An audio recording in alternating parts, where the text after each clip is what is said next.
모든 것이 은혜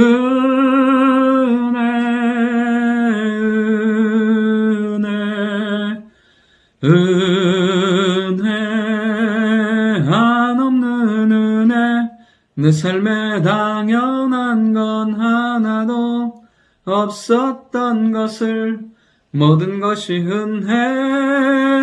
은혜였소. 아멘. 하나님 말씀 나움 3장 1절에서 7절까지의 말씀입니다. 우리가 성경을 보면서 그런 생각을 하게 됩니다. 오늘 이 나움서에 기록된 아수르에 대한 심판이 도대체 나와 무슨 상관이 있는가? 이미 수없이 오래전에 지나간 이야기인 것 같은데 그것이 도대체 오늘을 사는 우리에게 어떤 의미가 있을까 생각하게 됩니다. 여러분, 하나님의 말씀은 살아있고 생명력이 있는 말씀입니다. 그 말씀을 통해서 오늘을 우리에게 경계하게 하시고 깨어있게 하심으로 믿음으로 살게 하신다는 것입니다. 오늘 본문을 통해서 첫 번째는 우리는 심령과 삶을 은혜로 채워야 한다는 것입니다. 1절에 보면 이 니느웨 성의 실상을 하나님께서 보여주고 계십니다. 1절에 보면 화 있을진저 피의 성이요. 이 성은 화 있는 성이에요. 그러니까 본질 자체가 하나님의 진노 가운데 있을 수밖에 없어요. 그러면서 그의 성의 별칭이 뭐냐면 피의 성이에요. 그 안에는 거짓이 가득하고 포악이 가득하며 탈취가 떠나지 않는 성. 그러니까 심판의 대상이 될 수밖에 없는 정말 악이 가득한, 죽음이 가득한, 죄악이 가득한 실상인 것을 보게 됩니다. 그 성 자체가 그렇다는 것은 결국 그곳에 있는 사람들의 삶이 그렇다는 것입니다. 철저하게 악으로 가득 채워 있고 죄로, 거짓으로 가득 채 있는 삶인 것을 보게 됩니다. 그러니까 결국에는 어떻게 됩니까? 다 넘어지고 깨어지고 모든 것이 죽게 되는 것을 보게 돼요. 2절, 3절에 보면 결국엔 다 죽는다는 얘기예요. 왜요? 피의 성이고 악의 성이고 거짓으로 가득 차 있기 때문에 그렇습니다. 하나님께서는 우리의 인생과 삶을 이렇게 거짓과 악으로 채우는 것이 아니라 은혜와 믿음으로 채워가길 원하고 계세요. 로마서 8장 5절 6절에 보면 육신을 따르는 자는 육신의 일을, 영을 따르는 자는 영의 일을 생각하나니 육신의 생각은 사망이요 영의 생각은 생명과 평안이니라. 여러분, 그렇습니다. 우리가 영의 생각을 하잖아요? 그러면 우리 안에 생명과 평안의 역사가 하나님이 주시는 놀라운 평강과 능력을 누리며 살게 된다는 사실이에요. 오늘 우리의 생각과 마음에 이렇게 영의 생각, 성령을 따름으로 말미암아 충만한 은혜의 생각으로 가득 채울 수 있는, 믿음의 역사로 가득 채울 수 있는 우리가 될 수 있기를 원합니다. 사도 바울은 빌립보서 4장 8절 9절에 이렇게 기록하고 있습니다. 끝으로 형제들아 무엇에든지 참되며 무엇에든지 경건하며 무엇에든지 옳으며 무엇에든지 정결하며 무엇에든지 사랑받을 만하며 무엇에든지 칭찬받을 만하며 무슨 덕이 있든지 무슨 기름이 있든지 이것들을 생각하라. 너희는 내게 배우고 받고 복고 본 바를 행하라. 그리하면 평강의 하나님이 너희와 함께 계시리라. 아멘. 여러분, 항상 우리가 귀한 것, 아름다운 것, 믿음으로 우리의 심령과 생각을 채워갈 때 하나님께서 우리의 삶을 영적으로 풍성하게 생명으로 가득 채워주실 줄 믿습니다.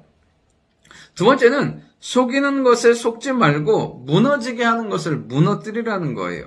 4절에 보면 또 이 느느웨 성의 실상을 이야기하고 있습니다. 이는 마술에 능숙한 미모의 음녀가 많은 음행을 행함이라. 또 그들의 실상을 뭐라고 표현하고 있냐면 마술에 능숙한 미모의 음녀예요. 그러니까 겉보기엔 화려하지만 아름다워 보이지만 결국엔 속이고 그리고 무너뜨리게 하는 거죠. 그러니까 미혹하는 거예요. 계속해서 속이는 거죠. 정말 그들에게 있는 화려함, 아름다움을 추구하고 따라가면 결국에는 어떻게 되냐면 무너지고 죽게 되는 것을 보게 돼요. 여러분 보십시오. 이들은 철저히 뭐하냐면 속이는 거예요. 그러니까 여기서 미혹이란 말을 정확히 살펴보면 정신을 차리게 하지 못하는 상태예요. 그러니까 혼동스럽게 하는 거죠. 혼란하게 하기도 하고 또 정신이 없게 분주하게 하고 그 다음에 홀리기도 하고 속이는 거죠. 그러면서 어떻게 해요?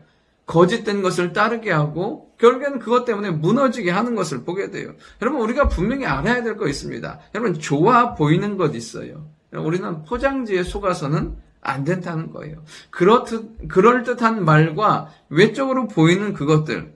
여러분, 세상의 것도 아름다움이 있다니까요. 세상에도 복된 것들이 있어요. 그러나 그것의 유효기간은 너무나 짧아요. 그리고 그것을 누리고 추구한 대가는 너무나 크다는 것입니다.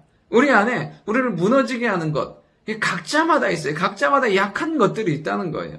우리의 삶 가운데 자꾸만 하나님께로 멀어지게 하고 그것 있으면 좋을 것 같고 그것만 하면 행복할 것 같고 마치 사단이 하와를 유혹함으로 선악과를 따먹게 했을 때 그것을 보았을 때 하와의 마음이 어떻게 그전에는 전혀 관심이 없다가 그 사단의 말을 들으니까 뱀의 말을 들으니까 보암직도 하고 먹음직도 하고 지혜롭게 할 만큼 탐스럽게 변하는 거예요. 그러니까 가치관과 그의 시선이 바뀌어버리는 거죠. 오늘도 우리 안에 사단은 세상은 자꾸만 세상의 것이 그럴듯하게 보이게 만들어요.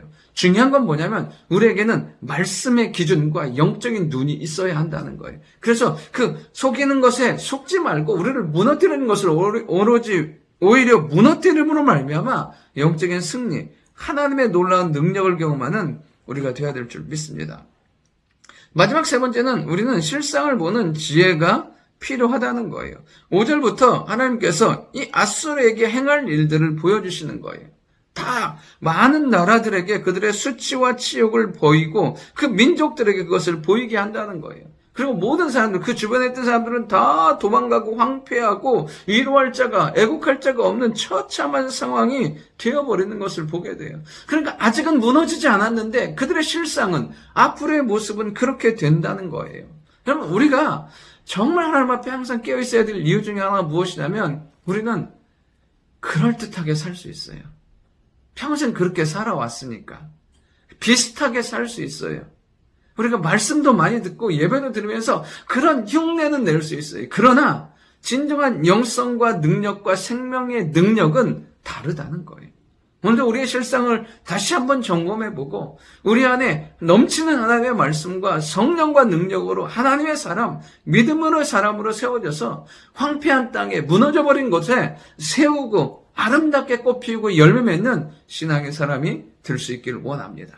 좋으신 아버지 하나님, 우리의 심령과 삶을 주의 은혜로 가득 채우는 저희들 될 수 있도록 인도하여 주시고 속이는 것들에 속지 않고 무너뜨리는 것을 오히려 무너뜨림으로 승리하는 역사가 있도록 주여 인도하여 주옵소서. 무엇보다 항상 깨어있어서 우리 자신이 영적으로 무너지지 않지 않도록 우리의 실상이 성령의 능력과 말씀의 사람으로 충만하여서 주의 부르심 가운데 영광 가운데 사용받는 우리 모두가 되도록 주여 도와 주옵소서. 예수님의 이름으로 기도드립니다. 아멘.